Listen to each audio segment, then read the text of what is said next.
A paz de Cristo, sejam bem-vindos. Estamos na nossa quinta lição. O nosso trimestre, ele tem algo importantíssimo.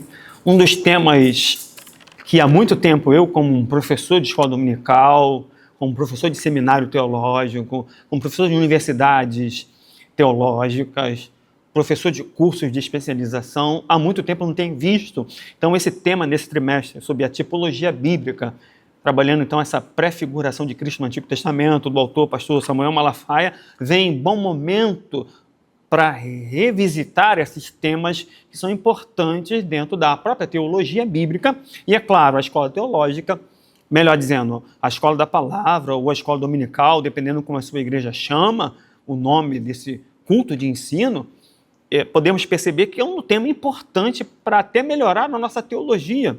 Então, nessa quinta lição de hoje, o lugar santíssimo, símbolo de comunhão suprema com Deus. Nessa quinta lição, você pode então também adquirir, escaneando o QR Code para pegar o infográfico, e esse infográfico tem um material extra que pode contribuir na sua aula, na construção da sua aula, lembrando, professor, que a revista é como um esqueleto, os tópicos são como o corpo, você precisa então dar carne a esse corpo e dar vida, e a vida vai ser por meio da oração, do jejum, na preparação da sua aula. Então temos aqui o lugar santíssimo, então o lugar mais santo do tabernáculo, onde o sumo sacerdote entrava uma vez por ano com sangue e muita fumaça. Então ele tinha um incenso, o incensário na mão, ou o incensório, como queira, e ali trazia muita fumaça, ele mal conseguia ver a arca, porque como Moisés falava com Deus face a face, mas havia nuvem entre Moisés e Deus, onde Deus não se revelava por completo. Então face a face fala de uma intimidade, mas isso não quer dizer que Moisés viu o rosto de Deus. É por isso que Moisés pede para ver o rosto de Deus. Eu quero ver seu rosto. Deus diz para Moisés, vou te colocar na fenda da rocha, você vai me ver pelas costas. Interessante que Moisés pede para ver a glória. Deus mostra a bondade, e tudo fumegava, e tudo pegava fogo. Olha como é interessante. Por que Moisés não consegue ver o rosto de Deus? Porque na sarça, Moisés não vê Deus. Moisés vê a sarça pegando fogo e ouve a voz do anjo, mas ele também não vê Deus na sarça. Ele tem a aparência do fogo, que fala da justiça de Deus em relação à libertação. O Deus criador de Gênesis se transforma então no Deus libertador e redentor em Êxodo, por meio de Moisés, como aquele que Deus envia para libertar o povo. Então Moisés já consolidado, o povo já saiu do Egito, e agora então foi levantado o tabernáculo. Então Arão, que representa o ministério sacerdotal de Cristo, e Melquisedeque representa a pessoa de Cristo. É por isso que Hebreus trabalha Melquisedeque como pessoa, aquele que não tem genealogia, não tem começo nem fim, demonstrando a eternidade de Cristo. Quanto Arão representa então o ministério de intercessão e o ministério sacerdotal. Então existe essa diferença dentro da tipologia. Então temos o véu, esse outro véu com o símbolo dos querubins, como a arca também tinha o símbolo dos querubins. É interessante pensar nesses querubins como demonstrando o lugar mais sublime, né, a presença de Deus. Então esse sumo sacerdote transpassava esse terceiro véu, e transpassando esse véu ele se encontrava de frente com uma arca, que era uma caixa, e a tampa feita de ouro puro, com esses querubins. Então essa tampa é chamada de propiciatório. Então, entre os querubins é que ele aspergiu sangue, e quando aspergiu sangue no meio, entre os dois querubins, na tampa da arca, ele falava, seja propício ao teu povo, perdoa o teu povo. Então era a frase que o sumo sacerdote, quando transpassava esse véu, que representa então Cristo, a carne de Cristo sendo rasgada, como o hebreu vai dizer, pelo novo e vivo caminho, a sua carne que é rasgada, e como o véu do templo é rasgado de cima a baixo. É interessante pensar nessa tipologia, olhando por Marcos. O verbo que Marcos usa para o templo, o véu do templo rasgando, é o mesmo verbo no grego que ele usa para os céus se abrindo. Então poderia traduzir, os céus se rasgam, o mundo de Deus está acessível ao homem, os céus se rasgam porque o véu se rasga, tendo acessibilidade a Deus, ou seja, É um lugar onde, como o título diz, o símbolo supremo de uma comunhão. Eles viveram essa sombra. A igreja vive, então, a sublimitude de uma comunhão de maiores privilégios e responsabilidades em relação ao Antigo Testamento. É você ir no último no último versículo de Hebreus, capítulo 11. O último versículo diz, eles, os heróis da fé, sem nós, a igreja, não serão aperfeiçoados. Ou seja, eles viveram uma sombra, uma possibilidade pela tipologia, mas nós vivemos a completude dessa realidade e profundeza espiritual em Cristo Jesus. Passando então do véu, temos a arca, essa arca como tesouro da fidelidade de Deus, como símbolo máximo. O que tinha na arca?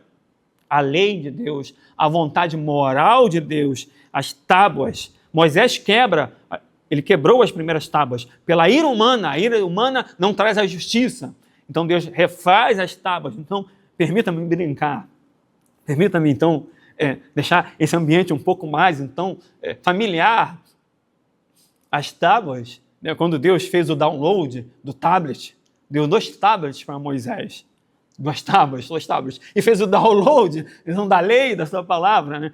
Fazendo uma conexão com a linguagem atual de hoje. Você que é jovem, você é um professor de jovem, então também pode trabalhar dessa forma. Então a lei representa a vontade moral de Deus, a revelação de Deus para o mundo e mostrar que o pecado é mal. Só que a lei não salva, a lei só condena. Você é pecador e quebrou e tem que pagar por isso. O que salva não é a lei, o que salva é a expiação do pecado por meio do sacrifício. Logo, Cristo faz sendo tanto o sacrifício como o sumo sacerdote, ele expia por nós, então podemos viver a lei de Deus pelo Espírito Santo. Quando o fruto do Espírito nasce em nós, nós revertemos a questão das obras da carne que nos condena e cumprimos a lei de Moisés sem cumprir na pedra, mas sendo cumprido no coração, com uma nova aliança de Jeremias 31 a 33. Depois desses dias colocarei minha lei, farei uma nova aliança com o povo de Judá, colocarei minha lei no teu interior, no seu entendimento. Ou seja, é o Espírito dentro de nós. Então temos aí a lei revelada como instrução para um caminho. Temos também o maná. Maná representa a provisão de Deus,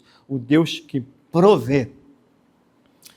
Quando Deus provê, durante os 40 anos do deserto, o povo então vai comer do maná. Êxodo 16, maná, a palavra maná é uma pergunta. O que é isto? Eu não sei o que é isso, mas eu sei que é a provisão de Deus para o seu povo. Então representa Cristo, o verdadeiro pão do céu. No Evangelho de João, você não tem uma narrativa de Santa Ceia, tem um lava-pés no 13. Então a narrativa de Santa Ceia é deslocada para o capítulo 6 por causa do milagre na multiplicação dos pães. Então quando Cristo multiplica o pão, ele já entra na ceia. A minha carne é comida, meu sangue é bebida, aquele que come a minha carne é meu sangue, eu o ressuscitarei no último dia e tem vida em si mesmo. Então João faz um deslocamento teológico. Então quando a gente entende, quando nós entendemos como o autor trabalha o seu livro na sua estrutura, você tem tudo que é necessário, irmão. Não é necessário forçar o texto bíblico. Olha a estrutura do texto, olha o que o autor te oferece. Vou dar uma dica aqui para você, professor. Você tem tópicos, como é que você vai fazer a transição de um tópico? Sintetize o tópico, fale do símbolo, aplique o símbolo, transforme uma pergunta. Para que serve isto? Então, que a resposta então possa estar no outro tópico, para você fazer as conexões, senão a sua aula pode ficar um pouco maçante. Então, faça uma pergunta. Cristo tem sido a sua provisão?